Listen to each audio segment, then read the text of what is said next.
I wasn't out looking for lost civilizations. Let me be clear about that. I was looking into sea level data, geological surveys. The dry, technical stuff that would bore most people to tears. Coastline regression charts, bathymetric maps of continental shelves, records of how much the ocean has risen since the last ice age, how fast, and what got swallowed along the way. Then I came across something in the sonar data that made me stop. A shape on the ocean floor that just doesn't belong there. Go see for yourself. Search for the Yonaguni monument. Pull up the sonar images. Pull up the dive footage. You don't need a degree in geology. You just need eyes. What you'll find is a massive stone structure sitting 25 meters beneath the Pacific, off the southern coast of Yonaguni, Japan's westernmost inhabited island. Flat platforms, right-angled steps, terraces carved at uniform heights, straight-line channels, walls meeting at corners so sharp you could hang a picture frame on them. The thing stretches over 100 meters across the seabed. Divers have described features like staircases, drainage systems, ceremonial platforms, even a road that disappears into deeper water. The last time any of this was above sea level, roughly 10,000 years ago. Shay clears throat hold onto that number, 10,000 years, because it doesn't just predate the accepted construction timeline. It blows it apart. 10,000 years ago, there was no Sumer, no Egypt, no Indus Valley, no Mesopotamia, no civilization anywhere that official history says could carve stone at this scale. According to everything you were taught, every human alive then was a nomadic hunter-gatherer. No farming, no permanent settlements, no engineering, no social structure complex enough to quarry and shape a monument this size. And yet, there it sits on the ocean floor, waiting for an explanation. The official explanation came fast. Too fast, if you ask me. Mainstream archaeology looked at Yonaguni and declared it natural. Sandstone fractures along straight lines. Mudstone breaks at right angles. Tectonics can create flat surfaces. The human eye sees patterns where none exist. Case closed. Move along. That raises a simple but crucial question. If it's really that simple, why hasn't the case been studied properly? Because here's what bothers me. The natural origin verdict came before the thorough study, not after. It came first. The structure was categorized before it was fully mapped.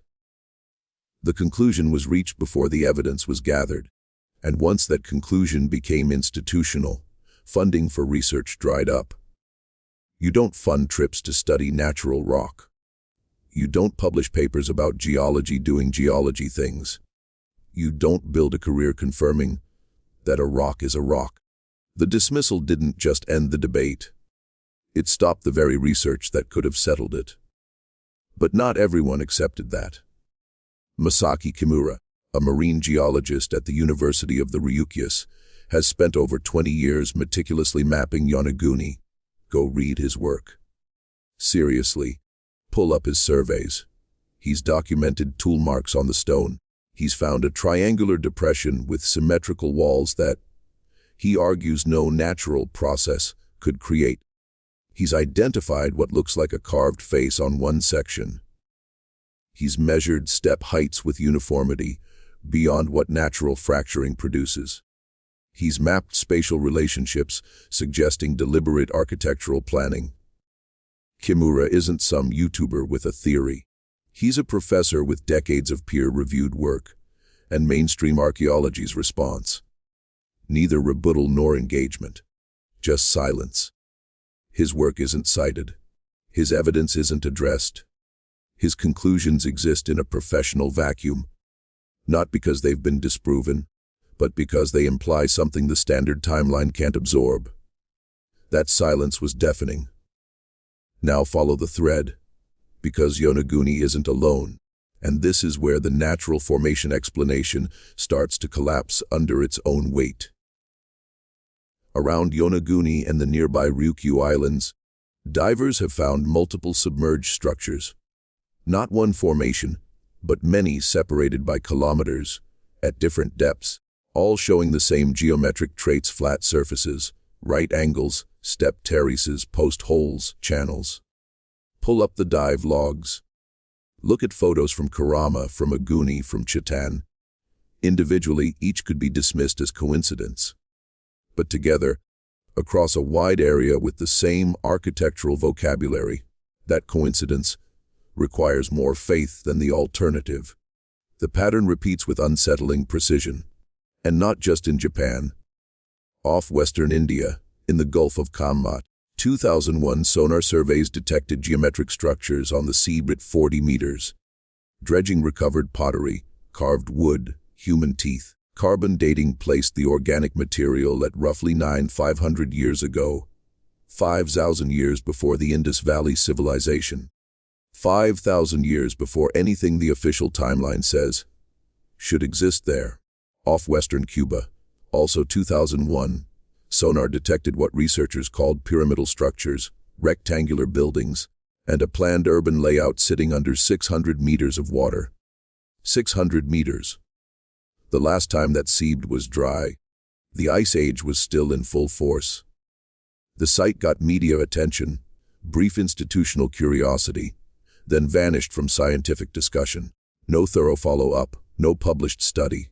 Nothing. Off Malta, submerged formations appear to extend the megalithic temple complexes already on land.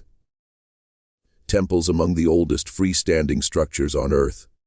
The underwater parts sit at depths matching sea levels from 10,000 years ago, as if the temples we see on land are just the parts the ocean missed. Off Greece, off Egypt, off Okinawa, off India's southeastern coast, where fishermen have reported stone structures in shallow water for generations. Wherever anyone has bothered to point sonar or send a diver to a submerged coastline that was above water during the Ice Age, they find anomalies, geometric shapes, right angles, patterns nature can make individually, but that cluster with a consistency no geological model predicts. Count the sites. Seriously, make a list. Japan, India, Cuba, Malta, Greece, Egypt. Different oceans, different continents. Different geology. Same geometric anomalies, same depths tied to the same submersion window, same official response: natural formation. Insufficient evidence, not worth investigating. Move along. As if following instructions they didn't fully understand. Now step back and ask the connecting question. Where did people live 10,000 years ago? The official answer: inland, river valleys, fertile plains, where archaeologists have looked because those places are above water and accessible to shovels, brushes, and institutional funding. The entire timeline of civilization, every date, milestone, and textbook first, was built from dry land evidence. But think where humans actually cluster. Think where every major city sits today: coastlines, river mouths, harbors, deltas, where fresh water meets salt. That's not modern behavior. That's primate behavior. Species deep. Humans have always gathered at the water's edge because that's where resources converge: fish, shellfish, fresh water, trade, transport. The coast is where humans go. The coast is where humans have always gone. And 10,000 years ago, the coast was somewhere else. Somewhere now 20, 40, 60, 100 meters underwater. The Ice Age locked so much water in glaciers that sea levels were over 100 meters lower. Coastlines extended kilometers beyond today's. The continental shelves, now shallow seabed, were dry, habitable land. The land where, if humans behaved like they have for all recorded history, the densest populations would have lived.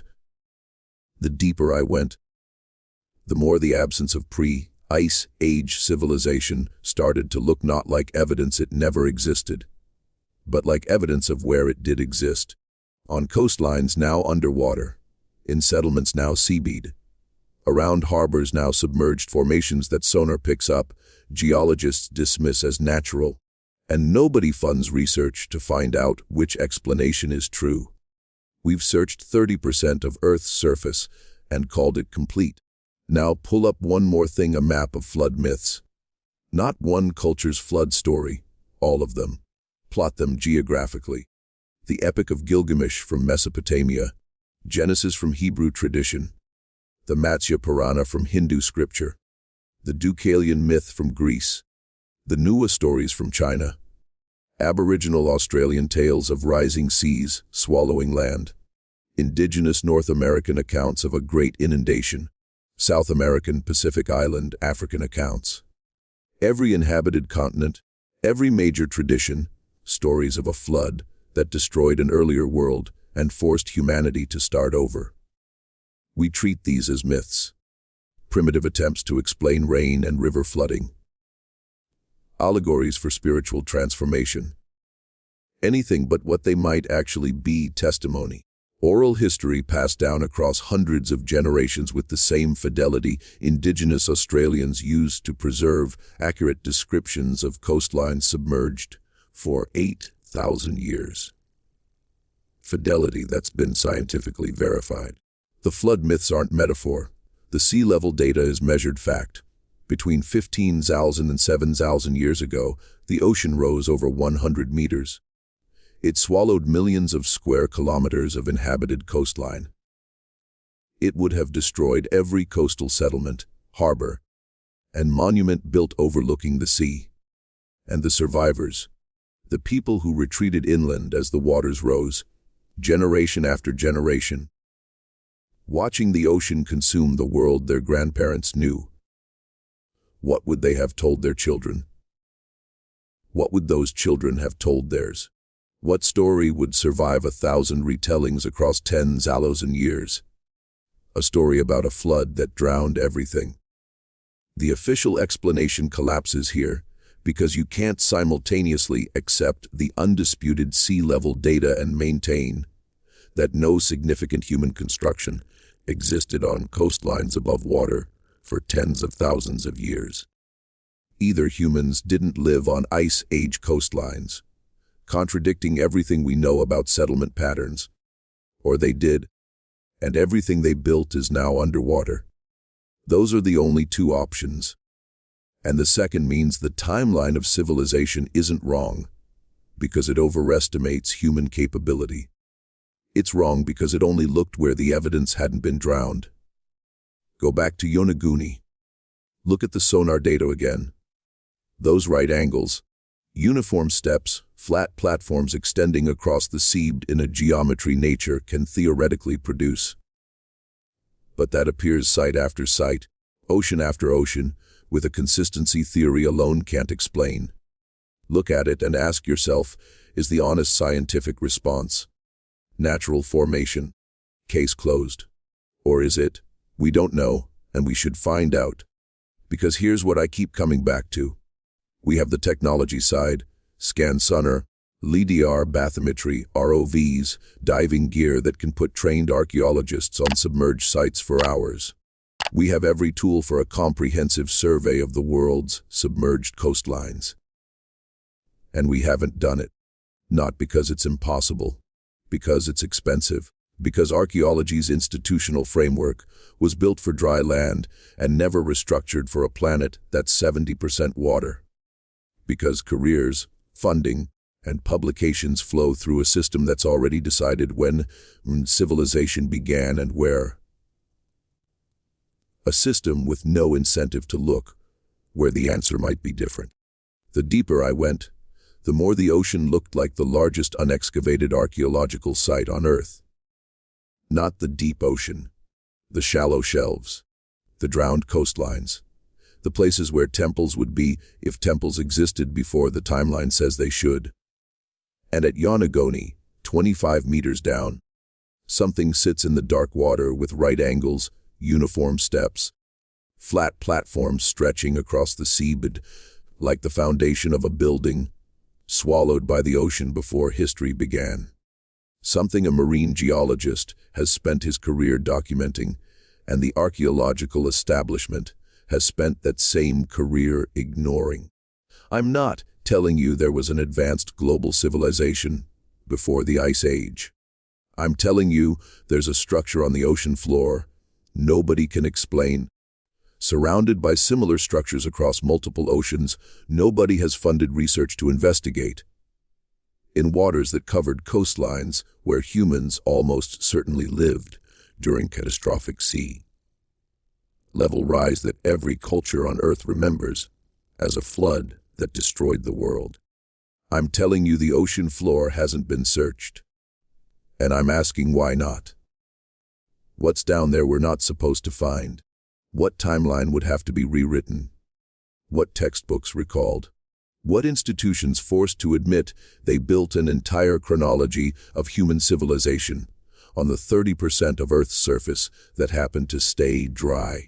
Next time you stand at the ocean's edge, look out at the water and ask yourself what's underneath.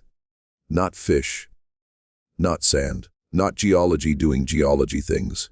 What structures? What foundations? What evidence of who we were before the flood every civilization remembers? But no institution investigates. Once you start, you can't stop.